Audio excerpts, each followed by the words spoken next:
Ayan, magandang umaga sa inyo. Yan, okay lang yan. Sige pong, usually ganito lang din naman talaga yung umaate ng ating klase at medyo pare-pareho din naman yung nakikita kong mga dumadalaw. Ngayon pa man, sabi kaya na nabanggit ko kanina, hindi man sila makadalo, i-upload ko itong record ng ating klase para maging gabay nila sa paggawa ng gawain ipagagawa ko matapos ang pagtalakay natin ngayong araw. So, bago tayo magsimula, nais ko lang kamustahin yung inyong naging pagpapasa dun sa mga nakaraang ginawa natin sa pagbasa at pagsusuri. So, konting update lang tungkol sa pagbasa. So, nakita ko po sa third quarter, marami pa po ang hindi pa nagpapasa. So, sa pag-check ko nitong umaga, may mga hindi pa rin po nagpapasa kahit nakailang paalala na po tayo. So, syempre kapag hindi po nagpasa, asahan nyo, hindi rin nyo makikita yung grade ninyo kapag hindi kayo nagpasa. So, third quarter pa po yun. So, yun po ay Module 1, Module 2, Module 1, 2, 5, at yung sinulat nating informatibo at deskriptibo. So, kung hindi pa kayo nakapagpasa, sikapin po na mahabol sana ngayong linggo para hindi kayo maging blanco dun sa inyong marka para sa third quarter. At syempre, hindi na rin kayo matambakan. So, bago tayo magsimula, meron bang concern na o mga bagay na dapat natin pag-usapan bago tayo magsimula? Wala naman? Kung wala, maaari po bang mag-comment ng wala? Kung meron, maaari po mag-open ng mic o sabihin o i-chat kung ano po yung inyong mga concern. Okay, salamat. Isa iba po wala? Ayan, salamat. Sige. Magsimula na tayo.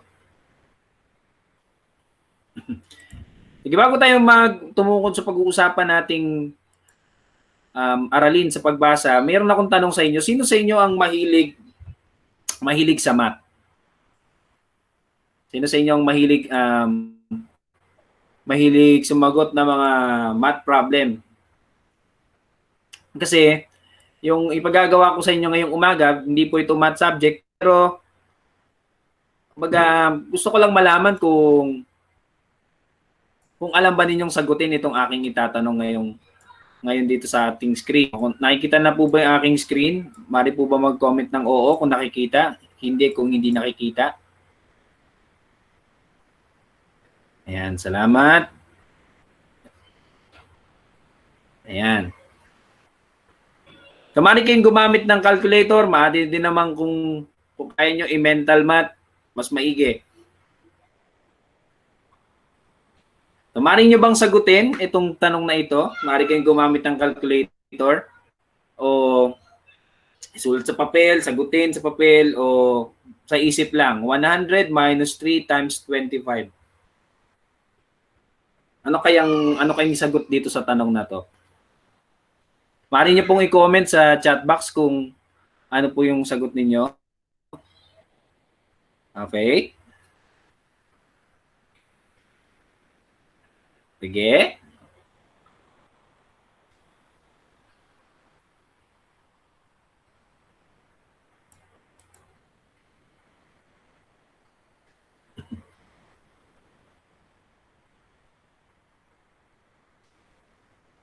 Sige, may iba pa. Yung iba pang nandirito, maaari bang magbahagi din ng sagot? Ayan, sabi ni Dart, -5. Sabi ni Garcia, 25. Ni Makato, 2,425. Sabi ni Jamandre, 25. At sabi din ni Sir Tabilas, 25. Sabi ni Makato, 25. Sige. Tingnan natin kung anong tamang sagot.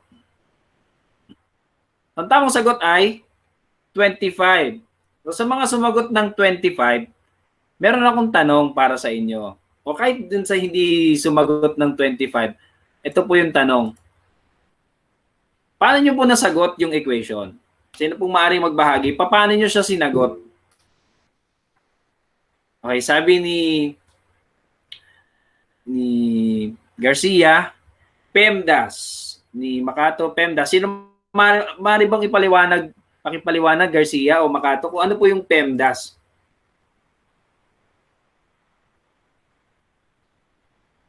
Mari po mag-open ng mic kung kaya ng inyong device. Ano po ibig sabihin ng PEMDAS?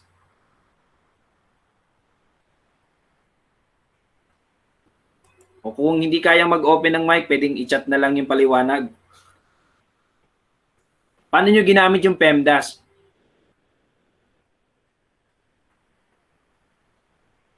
Hello?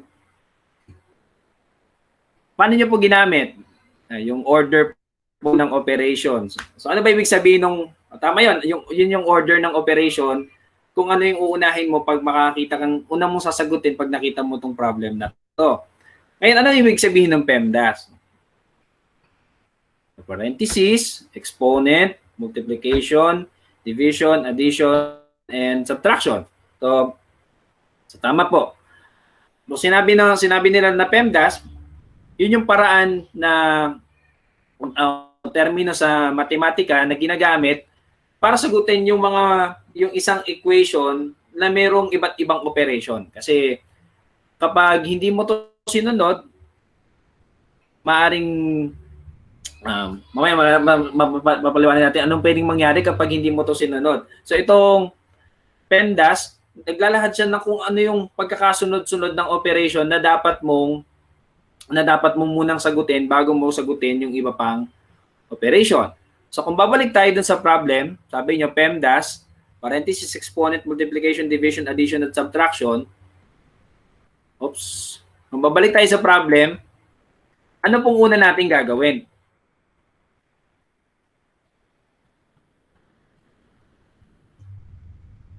Ano pong una natin gagawin kung susundin natin yung prinsipyo ng PEMDAS?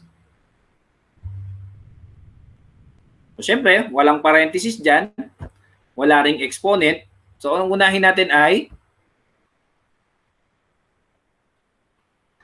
yan, sabi ni Dart, parang dito tayo maligaw sa pagko-compute. So, tama yun. Kailangan nating sundin yung PEMDAS. So, sabi ni Makato, magsisimula tayo sa multiplication na 3 times 25. Ang sagot ay 75. So, PEMDAS, multiplication, division, dahil walang division sa equation, susunod, addition, wala ring addition sa equation, sunod ay subtraction. So, meron ka ng 100 minus 75 at ang sagot ay 25. So, para sa pangalawang tanong, ano mangyayari kung hindi mo susundin yung PEMDAS? Kung hindi mo susundin yung tamang pagkakasunod-sunod nung pagsagot doon sa operation. Doon sa ating equation. Ano mangyayari? Pareho ba yung magiging sagot? Sabi ni Jamandre, iba yung lalabas na sagot. Diba? Kung balikan natin, paunahin natin yung 100 minus 3. Sagot ay 97. Tapos, i-multiply mo yung 97 times 25, i-calculator nyo na lang po. Yun yung magiging sagot ay 2,425. Salamat, Jamandre, sa pag-calculator. So, magiging iba yung sagot. Diba? Malilihis ka dun sa tamang sagot kung hindi mo susundin yung inilahad ng PEMDAS na pagkakasunod-sunod ng dapat mong gawin. May sunod na tanong. And gaano kahalaga yung pagsunod sa panuto o mga hakbang? Hindi lang dun sa PEMDAS, hindi lang sa matematika, kundi sa pang-araw-araw nating buhay. Bakit mahalagang sundin natin yung mga hakbang? Bakit hindi na lang natin siya sundin? Diba? Bakit hindi na lang pwedeng ganon? Kanya-kanya na lang tayo. Maring sagutin bilang isang estudyante o bilang pangkalahatan, bakit mahalagang sumunod tayo dun sa mga panuto? O kahit dun sa ating klase sa Pilipino, diba? Bakit mahalagang sumunod tayo sa panuto sa pang-araw-araw na pamumuhay? Ay para hindi ka maligaw, no? Kasi, halimbawa, mayroon kang gagawin o may pupuntahan ka, tinuruan ka kung nasabing kumanan ka, tapos kumaliwa ka, pag nakita mo yung kaliwa, diretso ka pa. So, pag hindi mo yun sinunod, sigurado maliligaw ka, sabi ni Dart. Tama yon. Sunod ay, upang magawa ng tama ang gawain. So, gaya nung pinakita natin kanina, di ba? Kung kung gagawa ka ng sarili mong paraan, may posibilidad na magawa mo yung gawain pero hindi tama. No, halimbawa, sinabi na dapat pag nagluto ka ng pag nagluto ka ng sinaing, dapat mauna muna yung balanse yung sukat ng tubig at ng dami ng kanin. So, halimbawa, ginawa mo mas konti, hindi ka sumunod sa sinabing bilin sa iyo. So, maaaring makaluto mo yung sinaing pero hindi siya masarap. Okay, meron pa bang ibang paliwanag? Bakit mahalaga yung panuto, pagsunod sa panuto hakbang? Sabi ni Dart, mahalaga ang pagsunod sa panuto upang maging tama, tiyak, maayos ang mga gawain at nakatutulong din ito sa mas mabilis na paggawa. Yun, gusto ko yung dulo. Mas mabilis na paggawa kasi kung hindi mo susundin yung panuto, magta-trial and error ka, di ba? So mangyari, pag nagkamali ka, uulitin mo na naman. Tapos pag gagawa ka na naman ng sarili mong paraan, magkakamali ka, ulitin mo na naman. Hindi tulad na kung susunod ka dun sa panuto, may chance na magawa mo talaga siya ng tama at mas mabilis. Kasi sinabi na sa iyo yung dapat mong gawin. Salamat sa mga nagbahagi. Panguli, bakit mahalagang isulat yung mga hakbang na yan? Bakit may mga pagkakataong isinusulat natin yung mga hakbang, yung mga panuto? Bakit hindi na lang natin memorize o bakit hindi na lang natin siya iniisip lang? Sabi ni Dart, para hindi makalimutan. Totoo yan. Kasi yan ang problema natin, di ba? Alam natin ngayon, mamaya hindi na natin siya alam. Madali nating nakakalimutan. Meron pa ba? Halimbawa, yung nanay mo marunong magluto ng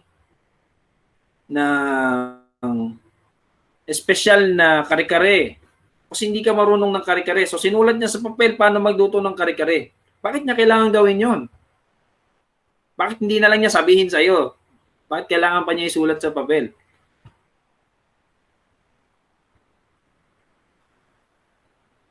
Para mas madali ka sa paggawa, para maging tama ang hakbang sa gagawin mo. Yan, tama yung sagot ni Makatot ni Aguinaldo. So, para mapadali yung paggawa mo kasi hindi mo na siya kailangan pang alalahanin kung ano yung sinabi, kundi mababasa mo na siya kasi nakasulat. At masisigurado mo na tama kasi madodouble check mo dahil kaharap mo yung nakasulat. Ngayon, anong tawag natin sa teksto kung ang layunin ng teksto magbahagi ng hakbang o magbigay ng panuto?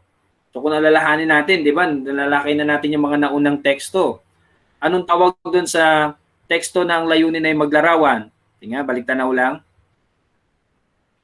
Kung naka-attend kayo ng klase nun. Ang tawag sa teksto ng layunin ay maglarawan. Tut, tut, tut. Ano pong tawag sa teksto ng layunin ay maglarawan? Meron ba nakakaalala?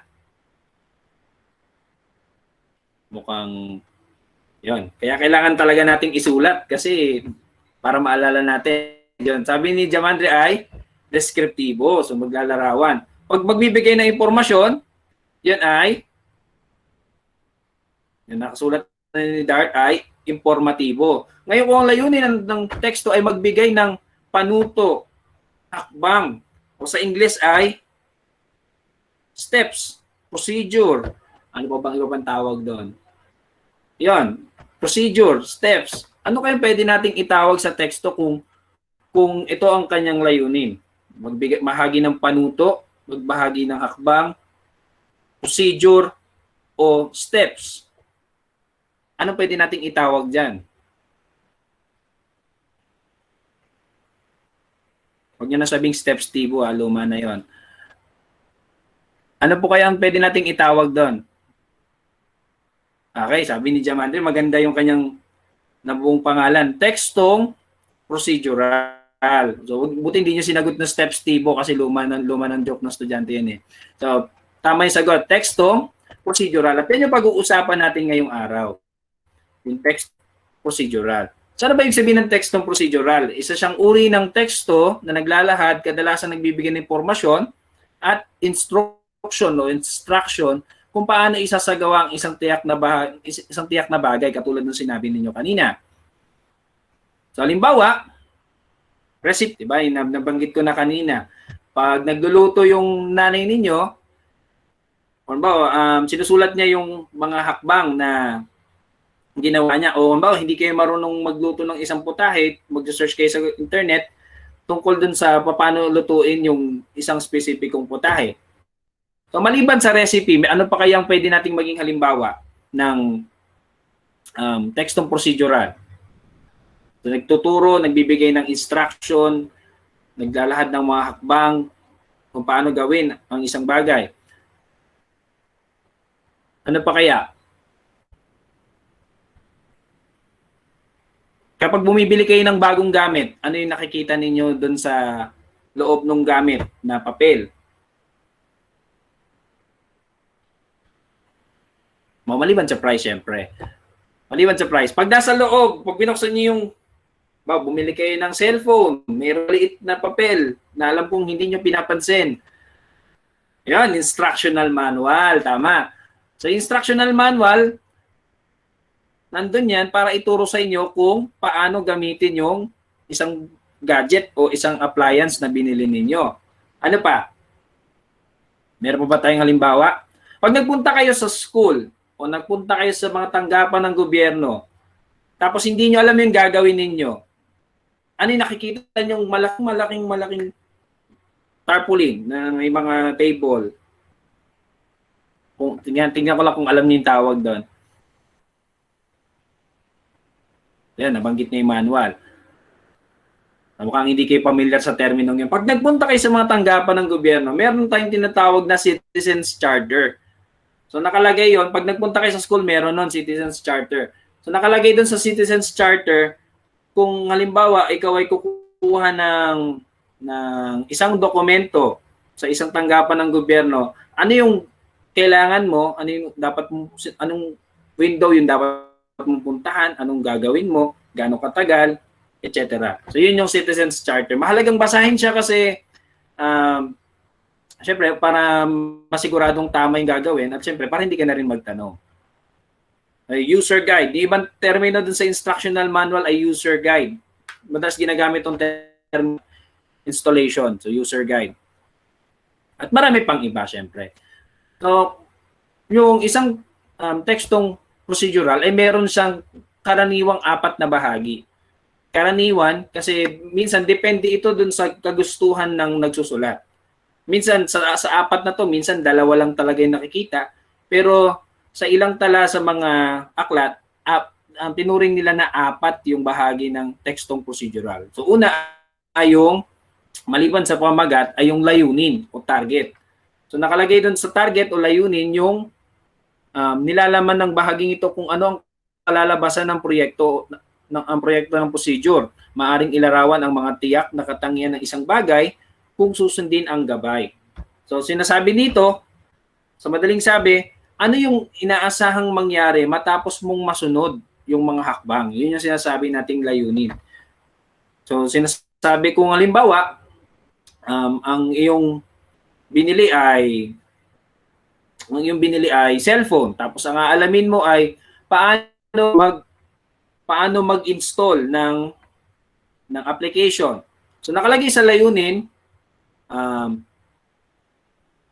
na natutukoy ang mga hakbang o nakakapag-install sa pagtutuwid, nakakapag-install ng mga gusto o mga nais na application.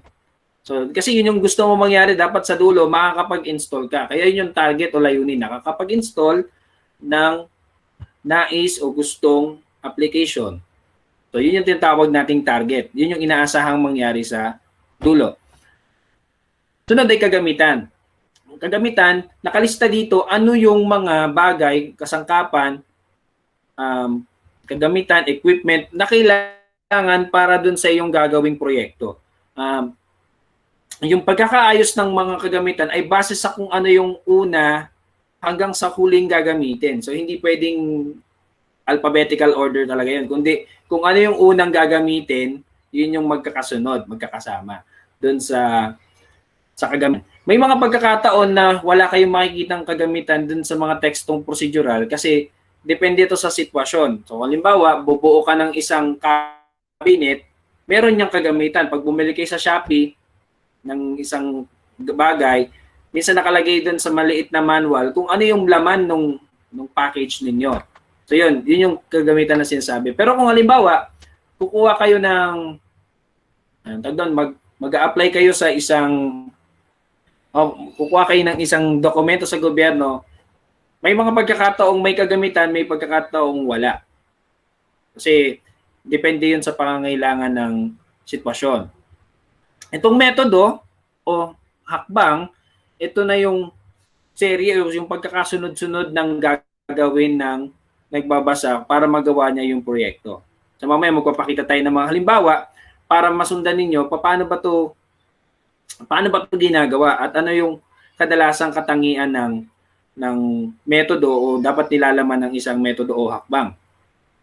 At panguli, yung evaluasyon. So ito napakadalang nitong makita sa isang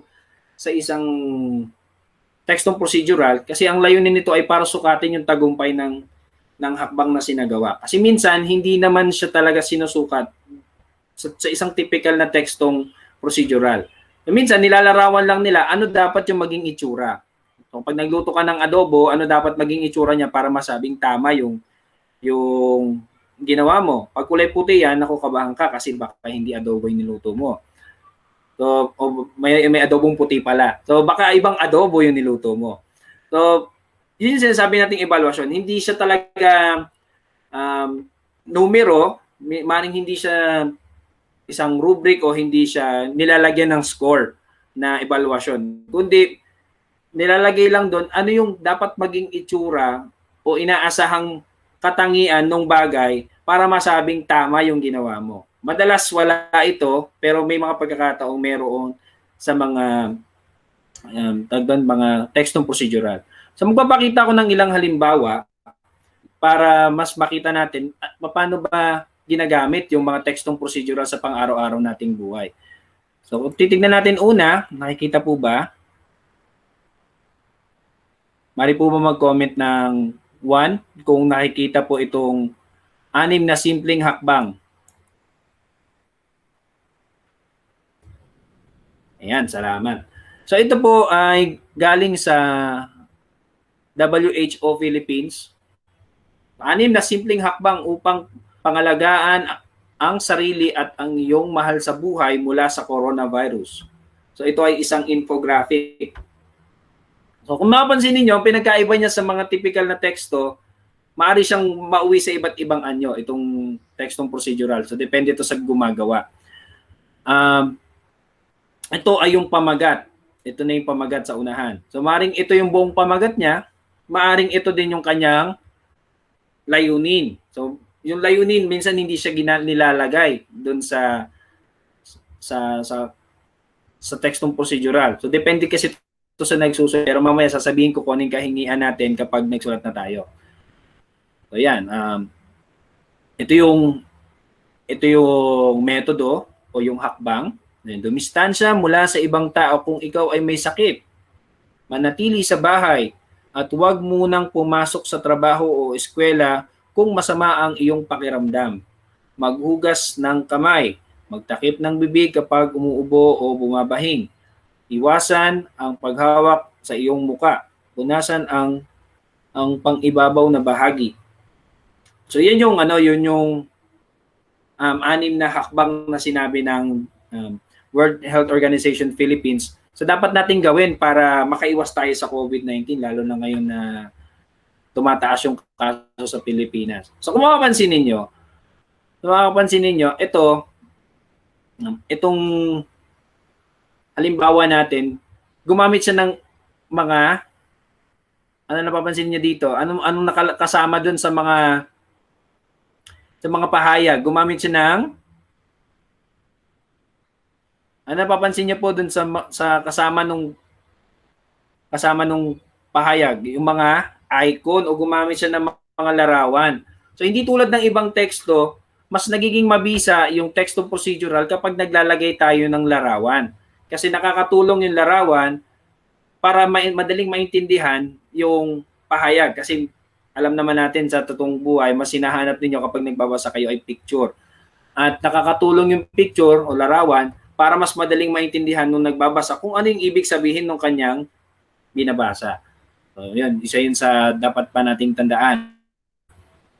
So, ito po, metodo. Kung mapansin nyo, wala siyang evaluasyon. Kasi minsan hindi siya talaga inilalagay. Kasi hindi mo naman kailangan sukatin pa yan. So, wala rin siya kagamitan kasi hindi naman siya talaga hindi siya tungkol sa paggawa lang ng isang gawain. Kaya hindi na kailangan yung kagamitan. So, pangalawang halimbawa natin ay yung Marikina COVID-19 vaccine. Bakit nandyan na ako? Sorry. Wait lang ha. Ayan. Kung yung mga magulang at kayo ay nais yung magparehistro para makatanggap ng vaccine, punta po kayo dun sa marikina.gov.ph at magpa-register na po kayo kasi para at least hihintayin nyo na lang yung schedule ninyo. So dito, dun sa nakalagay ng Marikina online registration para sa bakuna laban sa COVID-19, nakalagay dito sa unahan yung layunin upang maiwasan po ang pagdagsa at masigurong kaligtasan ng mga bakunahan. So yun, nakalagay dyan lahat yung layunin kung bakit ginawa itong online registration. Nakalagay yung lahat dyan sa unang bahagi. And ito na yung hakbang. Paano mag-register para sa COVID-19 vaccine? So una, alamin ang iyong kategorya o kung saang prioridad na sektor o kagrupo ka. So alamin nyo na kung nasaan kayo dyan. Frontliner ba kayo? Senior? Person with comorbidity? O meron kayong karamdaman? Frontline personnel? Indigent population, etc. So, kailangan mo munang alamin kung nasaan kategory ka dyan. So, pangalawa, mag-register base sa kategorya. So, pag alam mo na yung kategory mo, pipili ka lang kung ng link na angkop dun sa yung kategorya. At pangatlo, ilagay ang tama at kumpletong impormasyong hinihingi. Sa dulo ng registration process ay makikita ang iyong pangalan at control number kung kayo ay successfully registered. So, 3 lang yung kanyang hakbang. Ngayon, paano natin nalaman kung ano yung tamang pagkakasunod-sunod nung hakbang? Ano yung nagiging palatandaan natin?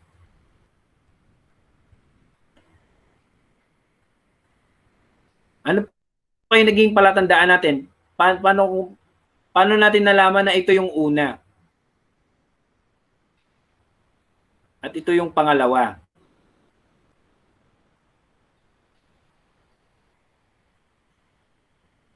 Ito yung pangalawa. Bakit?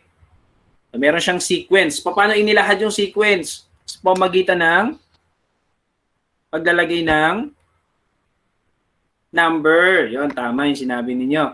So pwede tayong maglagay ng number. Kumpara dun sa mga nauna nating pinag-usapang mga teksto. Dito sa tekstong procedural, pwede tayong maglagay ng numero bilang pagpapakita ng pagkakasunod-sunod. So, pwedeng maglagay ng number o pwede tayong maglagay ng mga salita na maglalahad ng pagkakasunod na pag-uusapan pa natin mamaya. So, yan yung ilan sa mga halimbawa ng tekstong procedural at yung karaniwang mga bahagi na nakikita sa pang-araw-araw nating buhay. Ngayon, sa pagpapatuloy, bakit mahalagang tekstong procedural? Nasagot nyo na ito kanina. Nakatutulong ito pang may sagawang gawain o paggamit ng produkto ng wasto at ligtas, katulad na nabanggit ninyo kanina. So, ano yung mga dapat nating tandaan kapag nagsulat tayo ng tekstong procedural? So, una, dapat nakasulat siya sa kasalukuyang panahon. O sa English, present tense. So, kung titignan natin yung mga halimbawa natin kung totoo ba yung sinasabi nitong nakalagay sa PowerPoint. Dapat nakasulat siya sa kasalukuyang panahon. Halimbawa, tignan natin, dumistansya mula sa ibang tao. Yung dumistansya ba ay pangkasalukuyang panahon? Sa tingin po ninyo, yung dumistansya ba ay pangkasalukuyang panahon?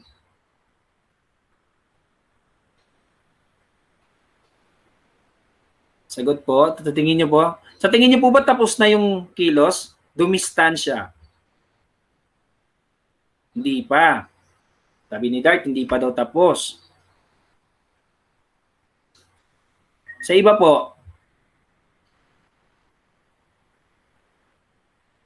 yung dumistansya ba ay tapos na nakilos? So sabi ni Ella, hindi pa daw. So, yung dumistansya ay pangkasalukuyan. So, sabihin, nagaganap siya. Pero kung susundin natin yung prinsipyo ng pangkasalukuyan, dapat dumidistansya. Diba? Yun dapat yung nakalagay dyan, dumidistansya.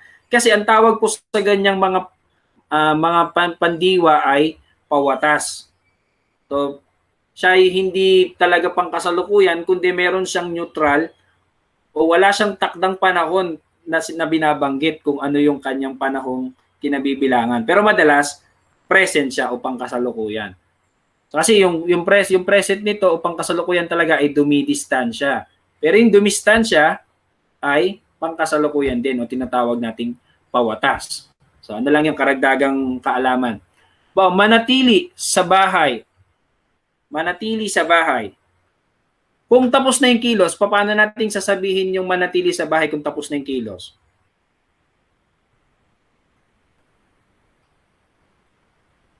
Paano natin sasabihin yung manatili sa bahay kapag tapos na? So sabi ni Ella, nanatili sa bahay. Sabi ni Dart, nanatili. So yun, tama yun. So ibig sabihin, yung manatili ay hindi tapos. Paano kung gagawin pa lang? Paano kung gagawin pa lang yung kilos? Mananatili. Yon. So, ibig sabihin, yung manatili, hindi pa siya tapos, hindi siya gagawin pa lang, kundi ginagawa. Present tense. Sa tingin nyo, bakit present? Bakit hindi dapat panginaharap yung gamitin? Bakit hindi na lang nagdaan o natapos na o bakit hindi na lang panginaharap yung ginamit? Bakit pangkasalukuyan? Ano bang intensyon? Bakit ganun yung ginamit na pandiwa? Kasi nangyayari pa. Okay? Tanggap yon? Pero may nais ako marinig na sagot eh. Maghugas ng kamay. Bakit hindi na lang naghugas ng kamay o maghuhugas ng kamay? Bakit kailangan maghugas? Ano bang layunin nung pahayag? Bakit siya nasa pangkasalukuyang panahon? Bukod sa nangyayari pa siya. Ano bang gusto niyang gawin ninyo bilang nagbabasa? Mangyayari pa lang po, hindi, kasi kasalukuyan siya eh.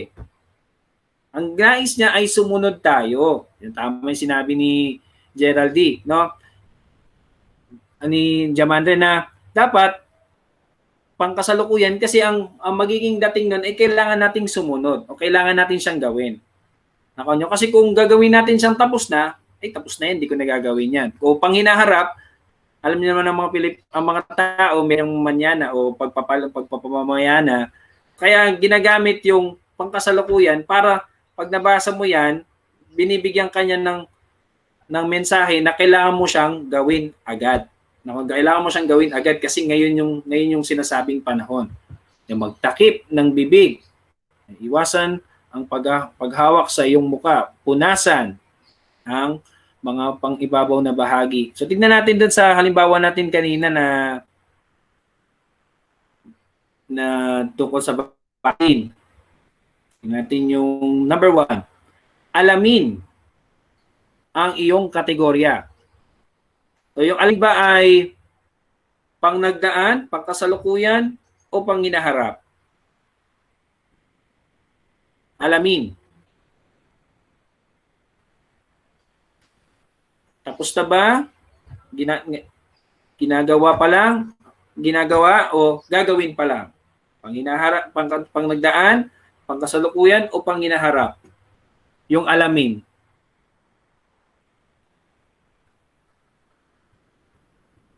Sige po, kahit anong palagay ninyo, pwede nating pag-usapan. Panginaharap. Sige. Meron pa bang ibang gagawin pa lang?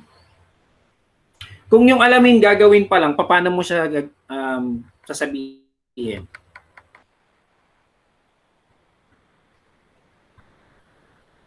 Pag gagawin mo pa lang yung alamin, paano mo siya sasabihin? Aalamin. So, yun. So, nalalagyan natin siya ng pag-uulit sa unahan. Aalamin. Pag tapos na,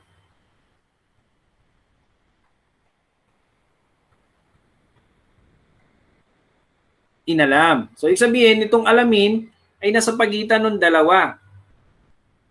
So, siya ay pangkasalukuyang pawatas. Pawatas po talaga tawag yan, hindi siya talaga pangkasalukuyan. Pero tinatanggap siya bilang pangkasalukuyan.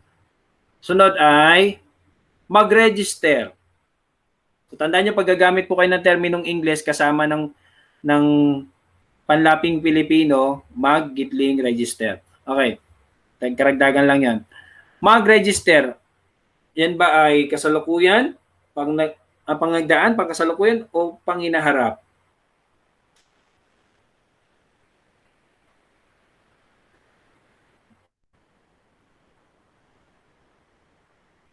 Pangkasalukuyan. Meron pa ba ibang sagot? Kung gagawin natin siyang pang nakaraan, paano natin siya sasabihin? Nag-register. Sabi ni Ella, tama. So kung panginaharap,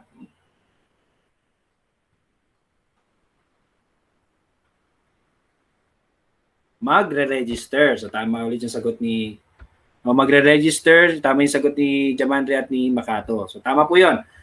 So nawa na nasundan ninyo kung bakit kailangan na nasa kasalukuyang panahon yung ginagamit nating pandiwa sa text ng procedural. Sunod, nakapokus ito sa pangkalahatang mambabasa at hindi lang sa isang tao. Kaya hindi nakalagay, hindi dapat naglalagay ng pangalan, ng tiyak na pangalan sa isang tekstong procedural. Kasi madalas ang ginagamit natin dito bilang pagtukoy sa pangkalahatan ay yung paggamit ng panghalip na mo, madalas mo eh. Ka o ka. Ibig sabihin, nakikipag-usap ka. Pero hindi dapat nilalagyan ng tiyak na pangalan yung pangungusap dahil dapat ito ay tumutukoy sa pangkalahatang tao. Sunod, yan, itong pinakamahalagang dapat mahalagang ipaliwanag natin. Palaging nagsisimula sa pandiwa ang pangungusap o nasa karaniwang ayos. Sir, ano po ba yung karaniwang ayos? Sige, tignan natin yung ating halimbawa. Ito pala. Ay, hindi. Ito pala, sorry.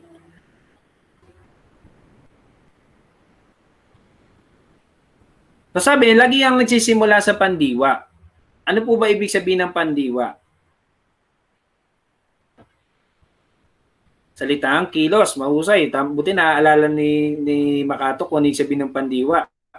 Kasi sa karanasan ko, halos karamihan hindi naalala. Mahusay. Salitang kilos. So yung alamin ay salita bang kilos? Isa ba siyang salitang kilos? Opo, tama. So ibig sabihin, yung pangungusap nagsisimula siya sa kilos, nagsisimula siya sa pandiwa. Sir, ano po ibig sabihin ng karaniwang ayos? Ibig sabihin ng karaniwang ayos, ito yung natural na paraan natin ng paglalahad ng pangungusap o ng salita. Katulad ng alamin ang iyong kategorya o kung saang prioridad na sektor o grupo kakabilang. Kasi yan yung natural nating paraan ng pagsasalita. Ano yung hindi natin natural na paraan? Yun yung tinatawag nating di karaniwang ayos. Paano natin, madalas kapag bibili kayo sa tindahan, sinasabi ninyo na, pabili po ako ng dato puti. Pabili po ako ng suka. Yun yung karaniwang ayos. Pero pag hindi karaniwang ayos, ako po ay bibili ng suka. Ako po ay bibili ng dato puti. So bakit hindi siya karaniwang ayos? Kasi hindi naman natin siya ginagamit sa pang-araw-araw na pamumuhay. Meron ba sa inyong bumibili ng ganon? Ganon magsalita? Bawa, santong bayan na to, saan po itong bayad na to? Ako po ay pupunta sa Jesus de la Peña. Yan po ay aking bayad. Ganun ba kayo magsalita pag sasakay kayo ng jeep? Mayroon bang ganun magsalita sa inyo? Wala naman siguro, no? Kasi hindi siya karaniwan o hindi siya natural. So kapag ang pinakamadali ko sigurong mabibigyan na clue kapag meron kayong ginamit na I, automatiko yun ay hindi karaniwang ayos.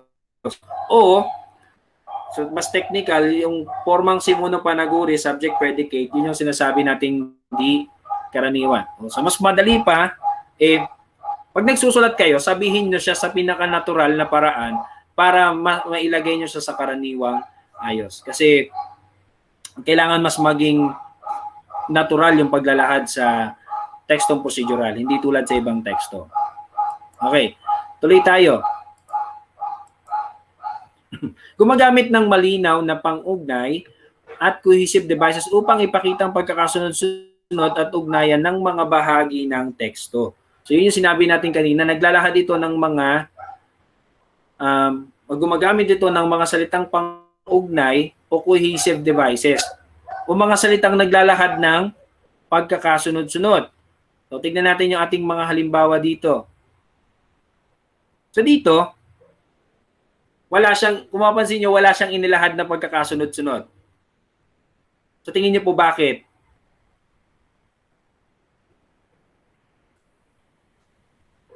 So tingin nyo po bakit kaya? Bakit wala siyang nilagay na number? Wala siyang inilahad na salitang nagpapakita ng pagkakasunod.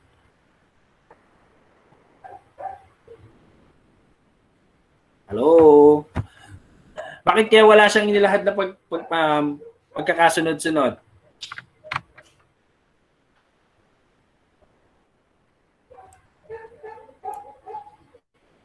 Tahimik tayo. Ay, kasi pwede mo siyang gawin ng hindi sunod-sunod. Kasi hindi sila nakaka-apekto sa isa't isa. Tama yung obserbasyon ni Makato. Yung isa, pwede mo siyang unahin kaysa doon sa isa pa o nasa taas kasi hindi siya nakaka-apekto sa isa't isa. Kaya wala kang makikitang mga salitang naglalahad ng pagkakasunod-sunod. Samantala, dito, hindi talaga salita yung ginamit bilang paraan ng pagkakasunod-sunod, kundi mga numero, katulad nung number 1, number 2, at number 3. So maliban dyan, ano pa kaya yung mga pwede nating gamiting salita bilang pagpapakita ng pagkakasunod-sunod na pwede nating gamitin?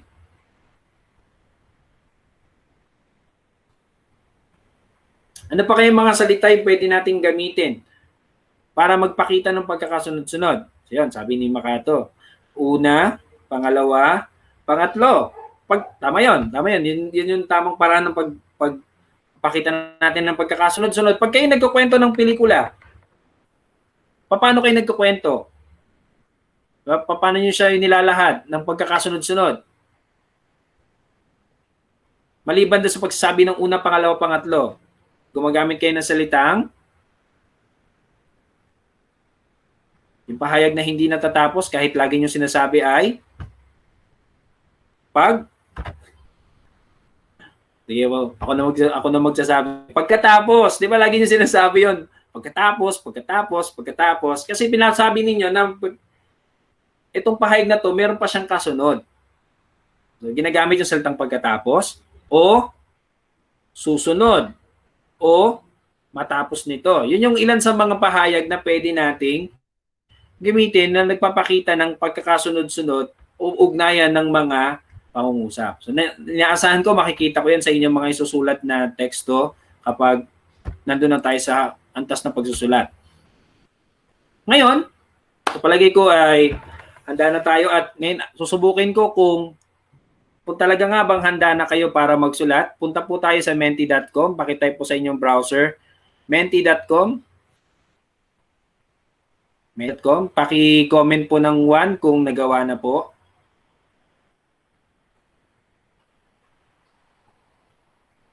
Punta po tayo sa menti.com. Yan, si Jamandre nasa menti.com na. So kapag nasa menti.com na, Salamat. Nandun na rin si Makato, si Garcia, nandun na din. Pakitype po yung code na 80566560.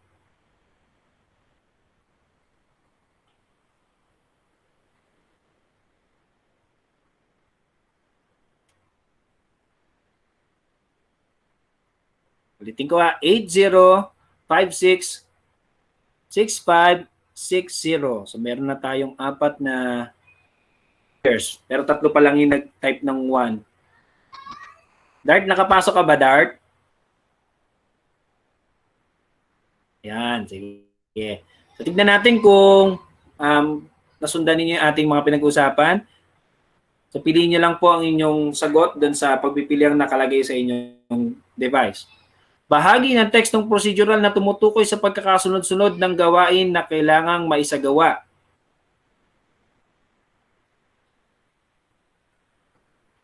Six, 5, 4, 3. Ayan. So lahat tama. So yun ang tinatawag natin siyang hakbang o metodo. Ayan, mahusay lahat. Nakakuha ng tama. Susunod.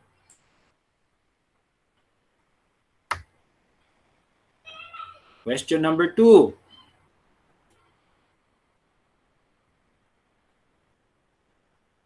Bahagi ng teksto na naglalaman ng inaasahang gawain o bunga matapos may sagawa ang mga hakbang. 9, 8, 7, 6, 5, 4, 3, 2, and 1. Wow, pare-pareho kayo ng sagot Yan. Mahusay, tama lahat. Ang tamang sagot ay layunin. So, yan. Lahat nakakuha ng tamang sagot.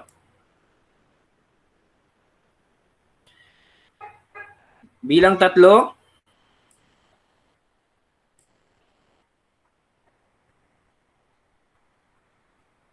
Mahalagang sundin ang mga hakbang sa tamang pagkakasunod-sunod. Tama o mali?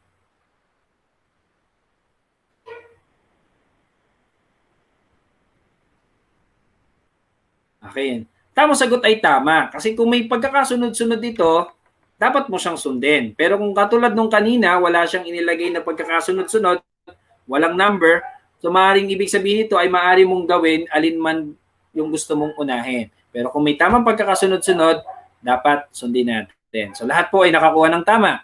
Bilang 4.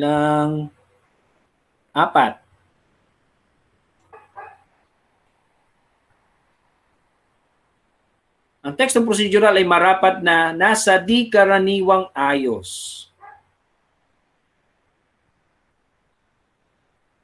9, 8, 7, 6, 5, 4, 3, 2, at 1. Tingnan natin.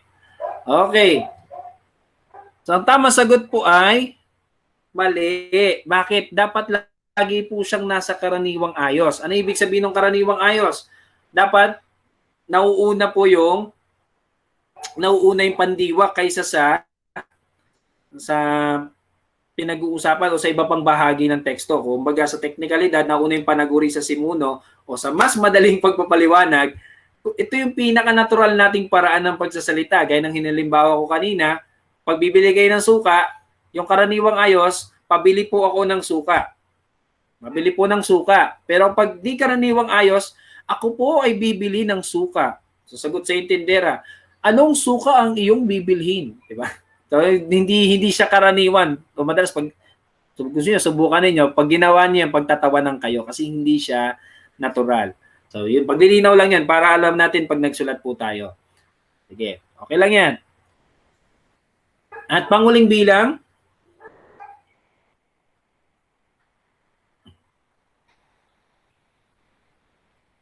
ito ang tawag sa mga salitang ginagamit upang maglahad ng pagkakasunod-sunod.